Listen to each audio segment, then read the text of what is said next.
On Rosh Hashanah, it is inscribed, and on Yom Kippur, it is sealed. Who will live and who will die? Who by earthquake? Who by plague? Very difficult words. The prayer is called Unitana Tokef. Very difficult words and almost frightening words. Entering into the new year. Fascinatingly enough, I learned what these words really mean for the first time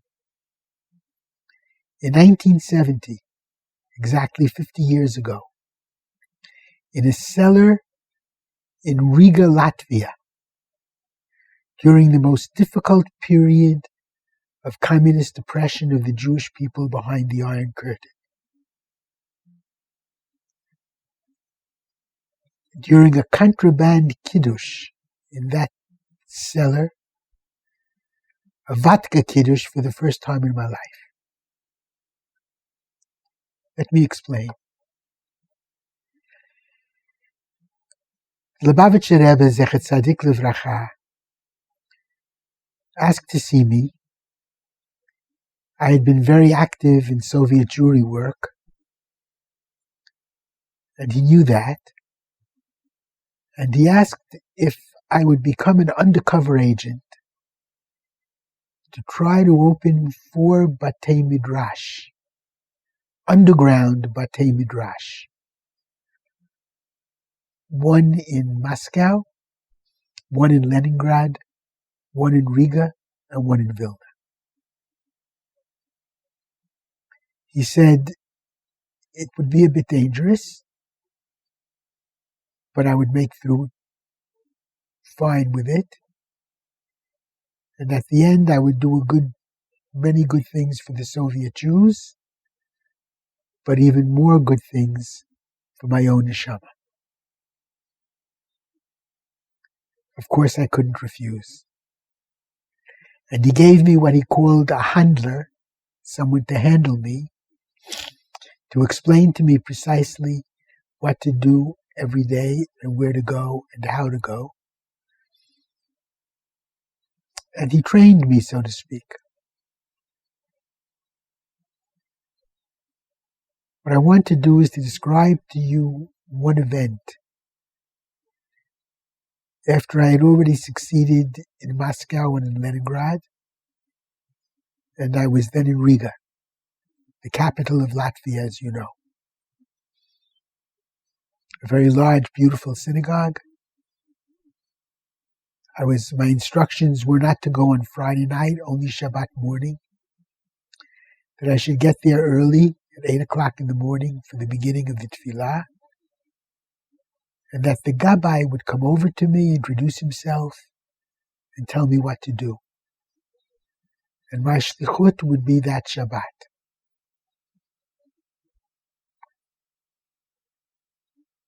I did as instructed. I went to the synagogue in Riga, Shabbat morning. I had a small map that gave directions that was easy to memorize. Got to the synagogue. I counted 18 old pensioners, and I found out that only pensioners were allowed to be in the synagogue. The services were for 4 hours, from 8 to 12. The Gabbai came over to me and asked me to return the Torah to the Ark, which I gladly did. And then he whispered in my ear, "Wir seien durstig für ein bisschen Torah. We're thirsty for a bit of Torah. We don't get it here easily. You'll come with me downstairs to the basement, and you'll teach us Torah." After davening, I immediately followed him down. Pitch black. The lights were on in the synagogue because the services were permitted for pensioners. There was nothing else permitted. This was a contraband kiddush. There were about 15 young men. I found out in talking with them that most of them were studying for conversion. An amazing thing to conjecture about. Soviet Union, Jews being oppressed, and here there were 15 people who wanted to become Jewish. Amazing. The two long tables were set with what looked like bottles of water at every table setting and generous pieces of cake. They sat me at the head of the table. The Gabbai again came over to me. Wir seien durstig für ein bisschen Teire.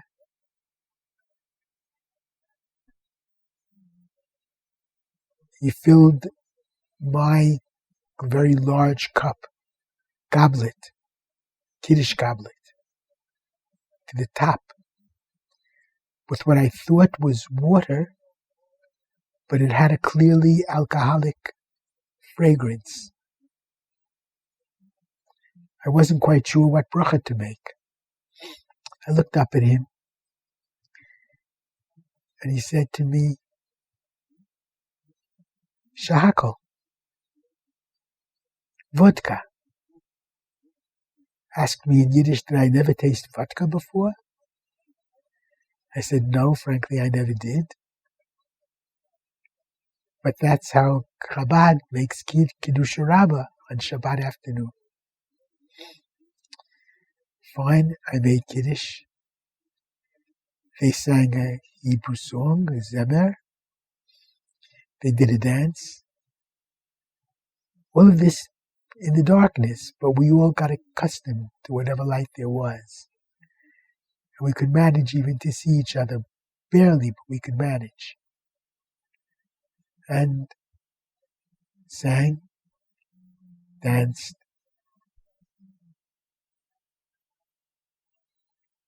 and I gave them a Dvar Torah. They filled me up with a little more vodka. Again, a song, a dance, a Dvar Torah. A little more vodka, a Chaim, a song, a dance, and a Dvar Torah.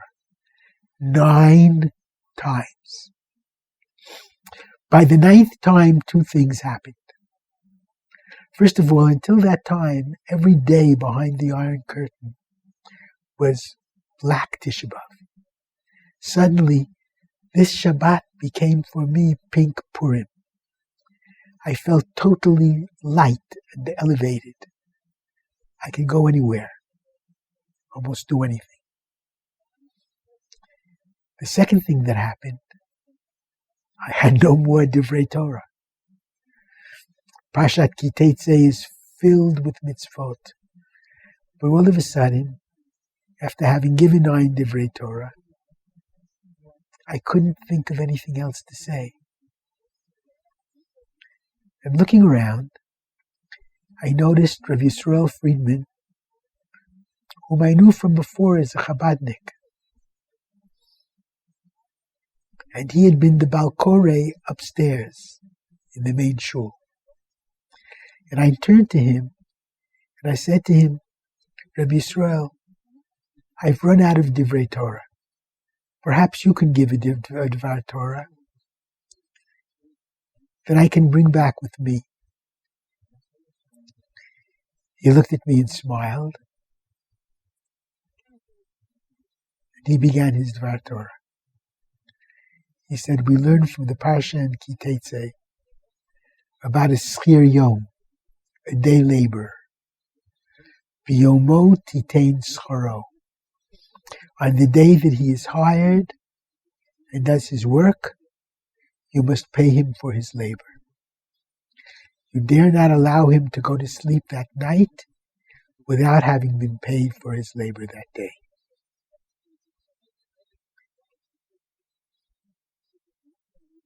And then he seemed to turn away from this subject and turn to something entirely different. He quoted a fascinating and very important Gemara, Mesechet Kedushin Chavtet Amud Bet. Lamitet Amud Bet, where the Gemara talks about Elisha ben Avuya, the famous heretic, the one-time Rebbe of Rabbi Meir. And Elisha ben Avuya kitzetz benetiyot. He became a heretic. And the Gemara explains why he became a heretic. He saw an individual, a young fellow, with his father in a forest. And the father asked the young fellow, his son, to climb up a tree, send away the mother bird, take the pigeon, and bring the pigeon down to him, to the father. The young man did as he was told, climbed up the tree, took the pigeon, sent away the mother bird. 2 mitzvot which promised long life in the Torah. And the young man fell from the tree and died. Elisha ben Avuya saw this whole incident. Let din v'let dayan, he cried out. There's no judge and there's no judgment.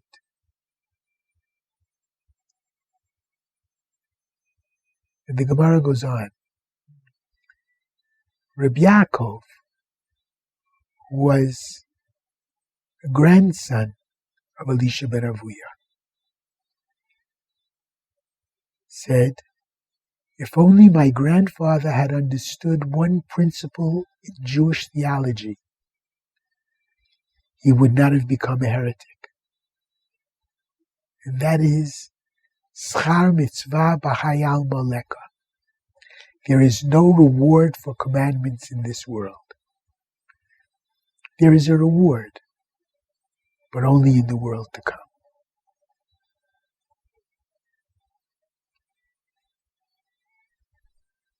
And that's how the grandson of Elisha ben Avuya tried to understand the tragedy which occurred to the young man who did the 2 mitzvot. Rabbi Yisrael Friedman finished his explanation, but suddenly someone who had been so mild-mannered before, all of a sudden, gave a bang on one of the tables and screamed out, Ribono Shalolam, it isn't fair. Ribono Shalolam, it isn't right. Hashofet kol haaretz lo yaseh mishpat. Will the judge of the entire world not do justice? After all, Ribono Shalolam, you want us, the Jewish people, to pay a day laborer after he does his labor each day before he goes to sleep.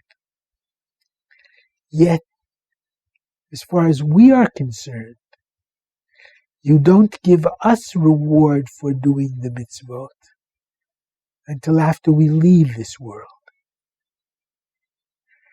Ribono Shalolam, you're not being fair with us. You don't reward us immediately, but we are expected by you to reward the day laborer immediately. It's not fair. And listening to him, I understood his excitement. Because after all these people who were in this contraband kiddush in Riga, could be sent to Siberia immediately with a raid by the KGB. And they would find themselves to the end of their lives in Siberia.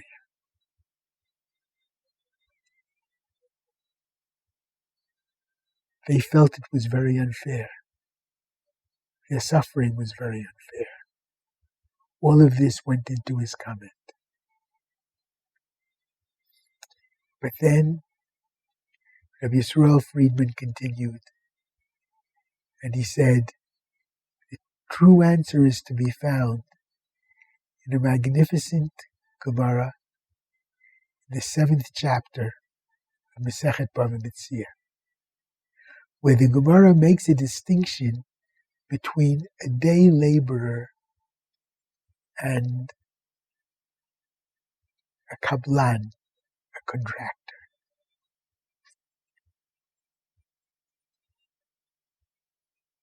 A day laborer you pay immediately because he works for hours. That's what he's expected to do. A few hours each day, or many hours each day. He finishes the hours, he gets paid. A contractor is paid not for hourly work. He's paid to complete a job. We, vis-a-vis the Almighty God, are kablanim. We are contractors. You see, God created a world which He expected us to activate, to develop, and to perfect. The beginning of Bereshit.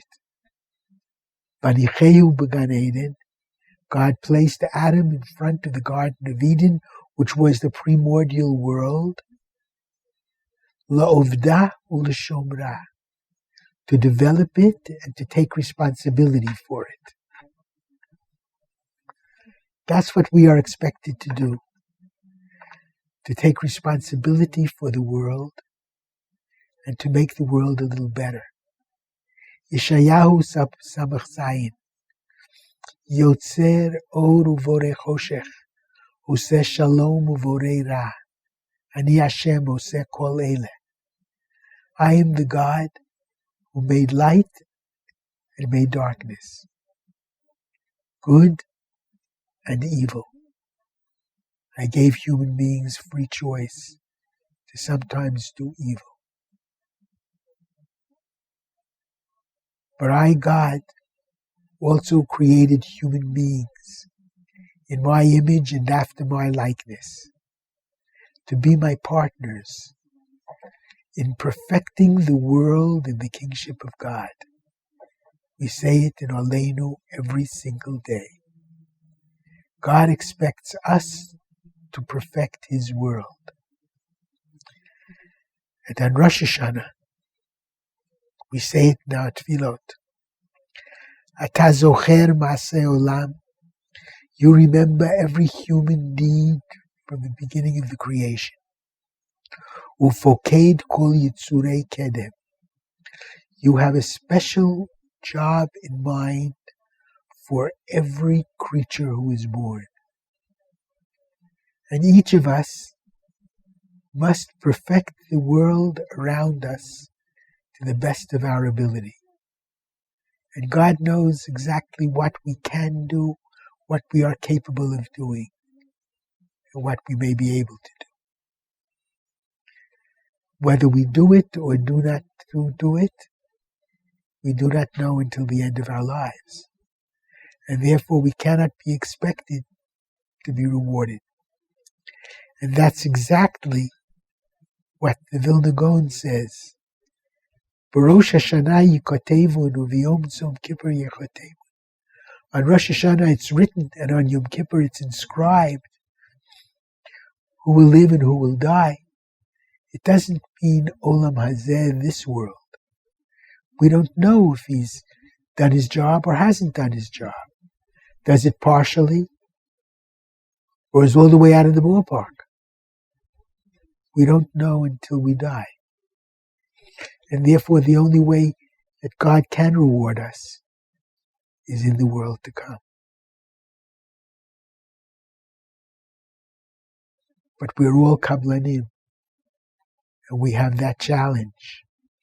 And that's really what Rosh Hashanah is about.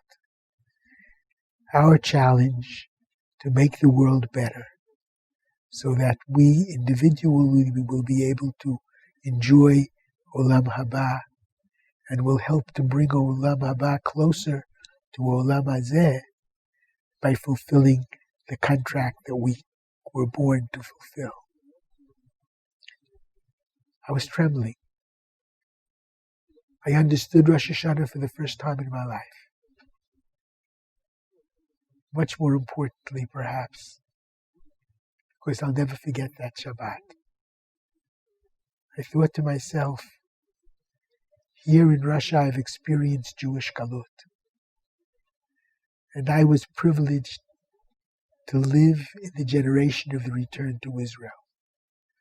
It cannot be that my kablanuto, my function in the world, is in America.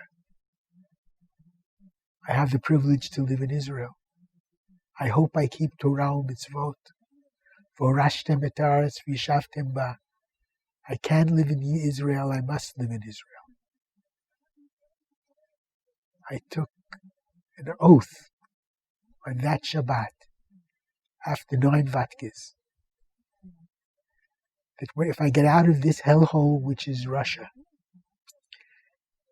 I'll return to America, make plans to bring my family to Israel, and there search for what is my kablanut.